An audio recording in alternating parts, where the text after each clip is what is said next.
ตั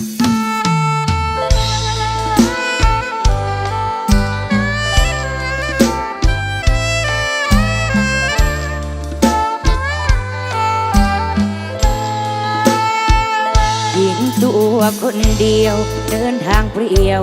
จากเมืองร้อยเกินลาพองและนันก้าวเผชิญเดินดงน้ำตาสอบรักไม่ผ่านตกซ้ำชั้นติดรอเรื่อยมาได้กอดแล้วเขาก็ลาฝากหยดน้ำตาเต็มห้องดวงใจ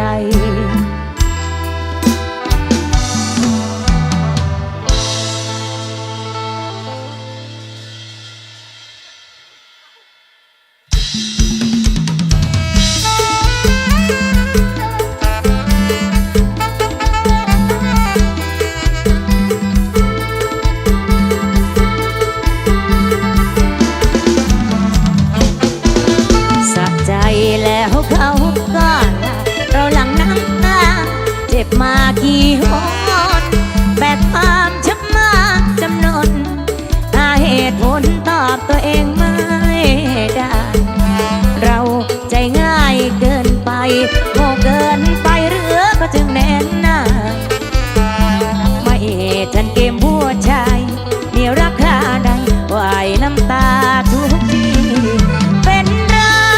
มองเศร้าความเหงาคว้าตำแหน่งเรื่อยมาหัวใจ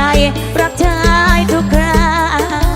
น้ำตาน้อไม่เคยลบลีเหมือนเขามาเปิดบัญชีหัวใจของเราแล้วเขาก็ฝากหยดน้ำตาเราหน้าได้ดอกเบี้ยความเหงาฝากประจำต้นทุนให้เราส่วนเขาได้ความสาวต่อแทนอุกอังแคนมีแฟนเสียทางอุกอังแคนมีแฟนเสียทางหมดปัญญาหมดราคาตัวไม่จ้างแต่เรียนแก่บ่ไหวหักเลยออกไปอภัยจักแหงมาต่อเห็นก็จักเป็นหัวเสือดีก็ยอมได้เรากลายเป็นชักนาคารน้ำตาที่ผ่านมาก็น้ำตาฝากไว้ใจอ่อนตัวเพราะก็น้ำตาเพ่นไปดอกเบี้ยก็ยิ่งตอกย้ำสวงในแบกรับไม่ไหวยิ่งกว่าบาดใจแข็งตัวตามัวอย่ามาตัววอนมันแต่โปรดสงสารนายธนาคารเมืองศรีวอนหนุ่มๆรีบมาทอนปิดบัญชีช่วยนายนี้น้องจะมีของขวัญแทนคุณและผู้ชายที่ช่วยคุณและผู้ชายที่ช่วยที่รู้เรื่องฉันบอกว่าให้น้ำตาให้น้องยิ้มได้เพราะว่าอยากใส่วันเลิกบางกลัวลองเดินดังเรียวปากว่าตีวันน้องเหี่ยวฉันใช้ใจเดียวมาปิดแบง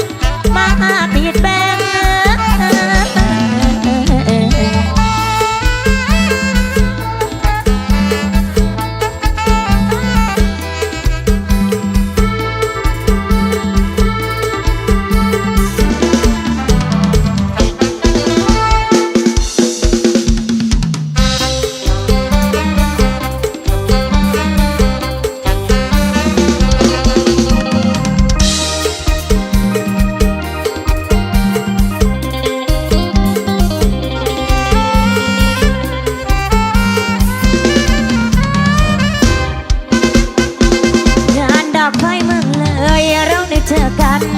ฝากสะพานรักแน่น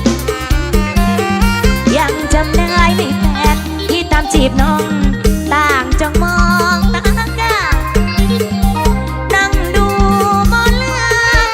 หน้าเธอสนาวให้กันคิดถึงพี่ทุกวันหนุ่มเมืองเลยที่ได้เอาจากงานดอกไม้ปีนี้เห็นพี่มากับพันยาลุกติดน้องได้แต่ยืนคิดไม่กล้าทักกลัวเป็นปื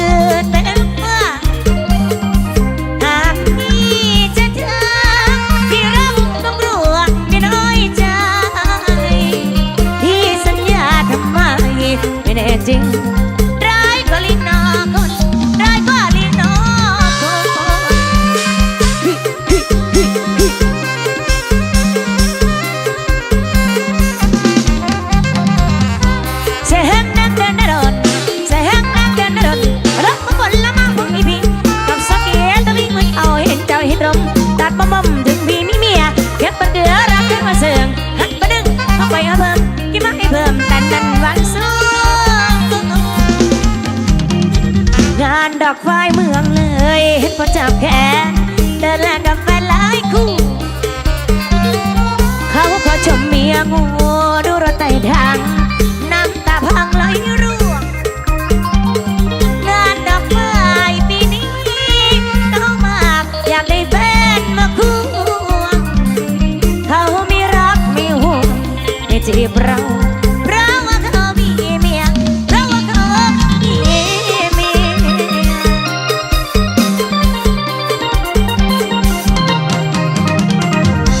พี่กายไอ้เคยซื้อเสือพี่กายไอ้เคยซื้อเสือพี่กายไอ้เคยซื้อพี่กายไอ้พี่กายไอ้เคยซื้อเสือกับผ้าตัวบ้านน้องสะตงแถมก็บอกแล้วสิสวยน้องเมื่อพี่นายังจะมาเสืออะไรน้องกินแหล่บวงเสือมองไอ้น้องกินแหล่หน่วยเสือบัวเห็นเป็นตักตะแบงแล้วจุดตะแพงก็แค่น้องก็แค่น้องละนา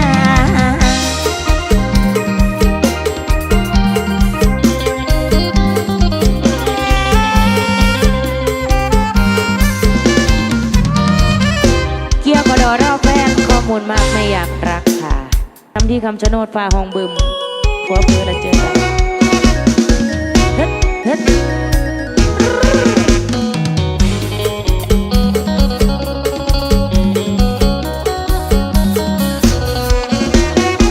คำชะโนดก็สว่างเราเคยชมงานวันบวงสรวงนาค่ะอุศรีสุดโทยาสีปทุมมาใต้ต้นชะโนดที่ให้กับมันสัญญาวันนี้ลบหน้าไปจูจีกับใครวันนี้ลบหน้าไปจูจีกับใครมาน้องคายจะหลอกลวงมางานบวงสรวงปีนี้ของแฟนคนใหม่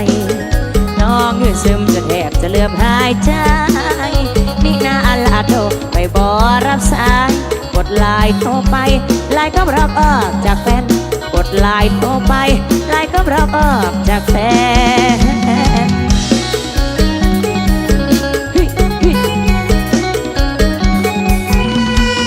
จุกแน่น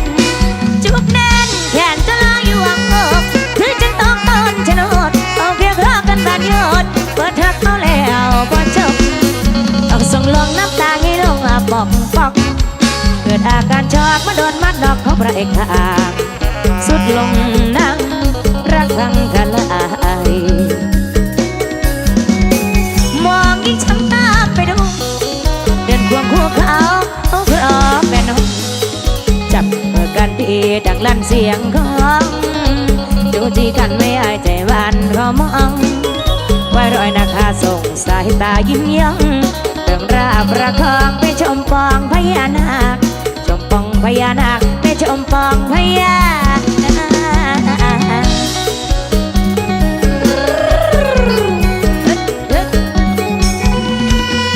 ตักลมคือจำลองมาดันแล้ว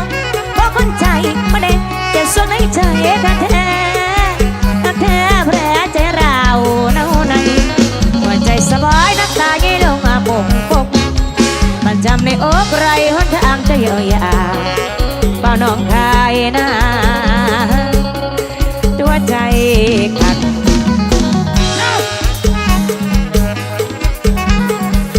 สวัสดีอีพ่อหมอแค้นค่ะดึกเลขวะเนาะอีพ่อไปใจชายน้องไอ้ปะดิ้งใจชายน้องไอ้ปะดิ้งแล้วกันปะลิ้งตัวต้มกลมเพื่อนให้ก็เตือนสะเราแล้วกันกลมต้องคนละเบียงใส่ก้อยพิมสู่ไปเลยครับจะนอดใจไอ้ก็มาทั้งไม่ของเฮาน้องน้องละพุ่งกลัวไม่เยอะไอ้ทั้งเป็นเฉยพอแนมนองไอ้ทั้งเป็นเฉยบ่มาไกล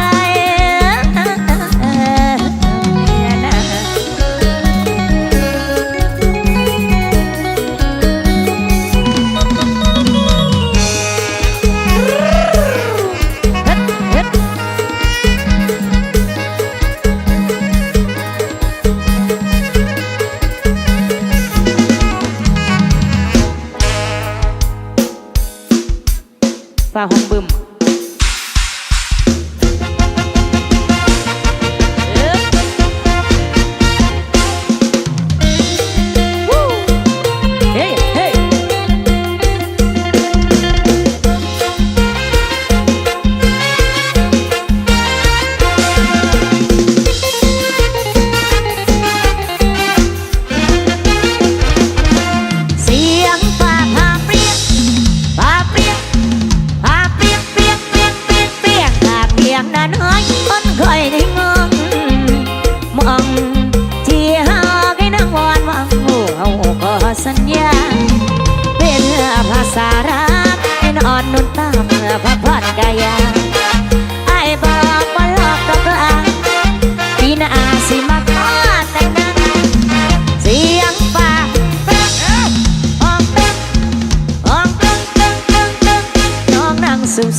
บอกยังรอคำมันสัญญายังคอยชายมาขอแต่งงานเสียงฟ้าผ่าเปรี้ยงผ่าเปรี้ยงผ่าเปรี้ยงเปรี้ยงเปรี้ยงเปรี้ยงเปรี้ยงทางเพียงนาน้อยคนเคยมองเก่ามองที่หาพี่นั่งวอนวังเอาก็สบายเหมือนลางสังหรณ์คงบ่ย้อนเรื่องอีสานแต่น้องยังรอมันหวานยังทรมานรอแต่งงานอยู่เด้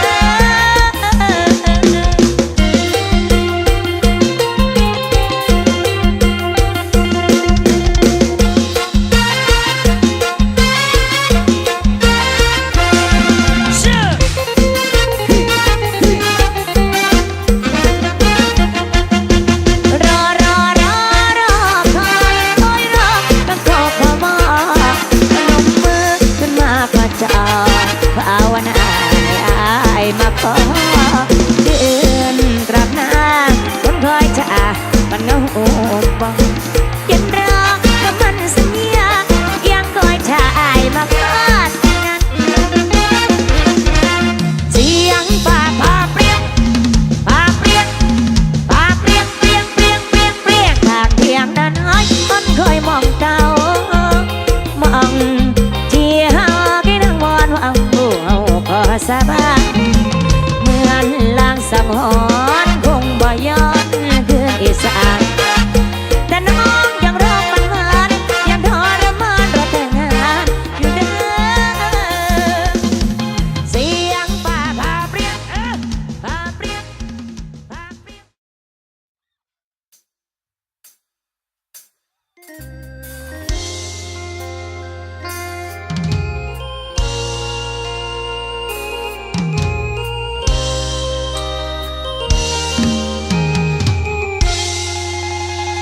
ละฝั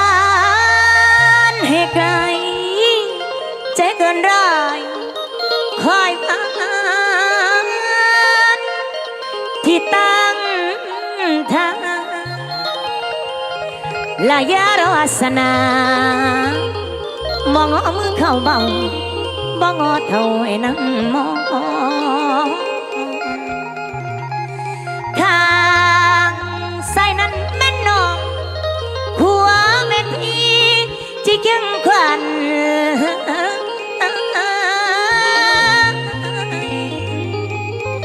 หวนไปถึงการใจอย่าเพิ่งไปสิมาช่วย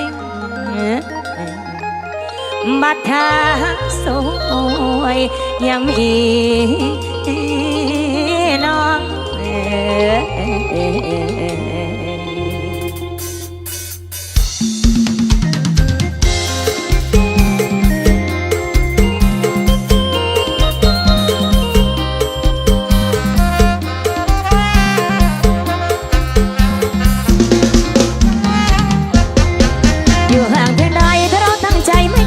สุดตัวเกิดมาเพื่อสู้ฉันอยู่ข้างเธอเสมอ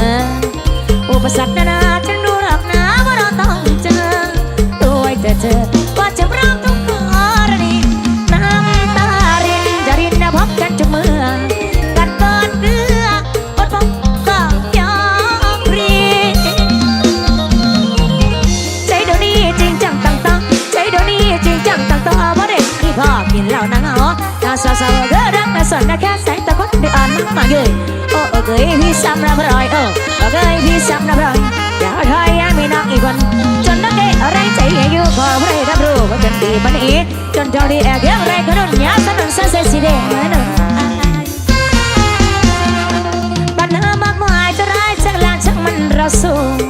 ไรใครลบลู่เราทนแล้วก็บ่นจังเขาจะแก้มือซ้ำสู้ทุกอย่างมีเพียงเราตั้งใจสู้เขาเหมือนน้องน้อยทำรังบัวดวงแสนรำเข็นจะเป็นละครใจคนจนแดดก็ทน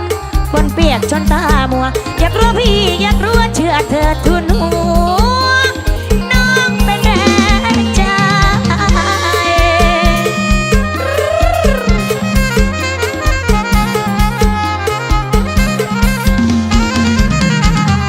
ก็แค่ไงแรงใจยิ่งใหญ่ก็แค่ไงแรงใจไงแรงใจแน่นอนแน่แน่แฝด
ฉันคอย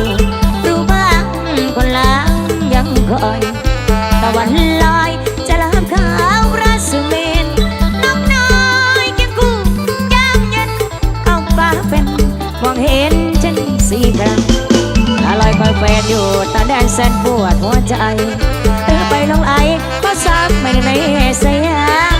คุณน้อยพอคอยทุกชั่วโมงยามฟ้าสีครามมือยามเย็นเป็นใจลอยลอยตาพอคอยจะกระสิบลอยคอยพร้อมกันดีพินิจน้องสารพอพน้องเสียงว่าดอกก็ให้สิกันตกแต่มาบ้านมาไม่ใช่มาเอื่นจะเดินหรือว่าจะนั่งเหมือนที่สั่งมาสกิดหัวใจนี่นาคิดถึงคนเต้นเมื่อจะเห็นใจไปหาก็ไอหลายวันเลยยังไม่คลายไม่สลายคนหางยังไงวันสบายส้มตาลแบบนี้เพียใส่ป่าพี่ว่ามีเจ้าตัวคนเมื่อทุกคนไม่จับเรือแต่กันไม่นำมาใจมาคิดถึงคือเขาคนเราดูด่านพร้อมทรมานนี่คือการรอคอยพี่จะไปถึงด้วยตะรองสักหน่อยคิดบ้างนะคนละคอยใจดวงน้อยแค่ร้อนจะหากจะนอกใจจะรักษาได้คิดว่าเป็นใจสังหารยิ่งกว่านั้นเอาเพ้อยามนอนเอาอาวนร้อนเราต้องไฟเผาสวงห่วงบ้างนะคนคอยอยู่หลังห่วงเขาบ้างอย่าคิดคำลูกคนละคอยจังห่วงรักล้นสวงและห่วงเขาบ้างสิเป็นเบี้ยเป็นเดินเคยท่าครับสัญญายังขอเธอครับตามน้องเธอบายตาใส่น้องบ่แลแค่มันตั้ง24 ชั่วโมงบอกต้องละสัญญาเสมอเอ้ยบ่เบื่อได้เห็นเจ้าได้เห็นเจ้า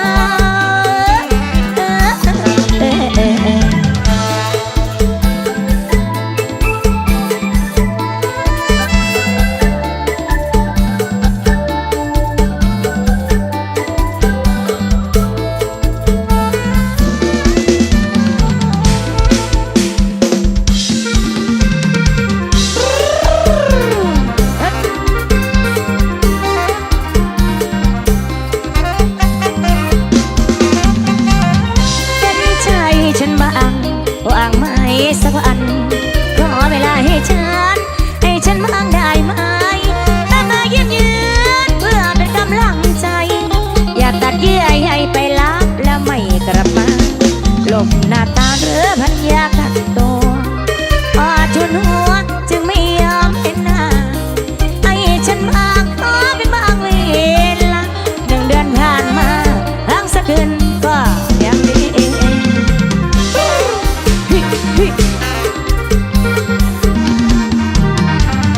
เป็นอย่างพี่มาป่ามาไปเป็นอย่างพี่มาป่ามาไปให้น้องคอยจะบริสุทธิ์บางมาทั้งไอ้ได้มาอยากว่าหน้าผัวเพิ่นจะนุกเลือดละมาดุตัวเดียวแรงสั่งรักผัวเขาแสนสั่งดวงใจจะทำอย่างไรเมื่อมันเป็นไปแล้วแอบขโมยกินเหมือนแมวสิ้นวีแววไรอย่างมาค้างคืนดึกฉันนอนซบเศร้าป่านนี้เขาก็กอดเมียกอดลูก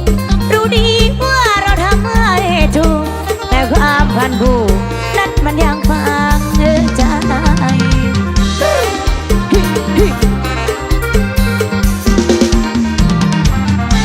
บ่อยดีใจน้ำแน่มาบ่อยดีใจน้ำแน่กลายมาเป็นยาไว้ทำเดินน้ำมันนานนี้น้องผู้นี้อยู่บ้านตายเดี๋ยวไม่สิไหลหลับมองกันบ้างมันว่างมีบ้างไหมพี่ให้ฉันมีสิทธิ์บ้างเป็นไรจึงเป็นน้อยแปลกใช่ไหม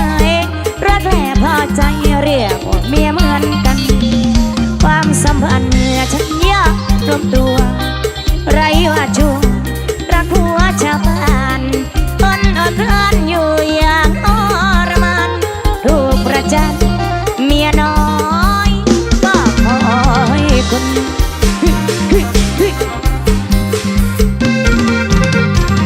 โอ้จะบุญ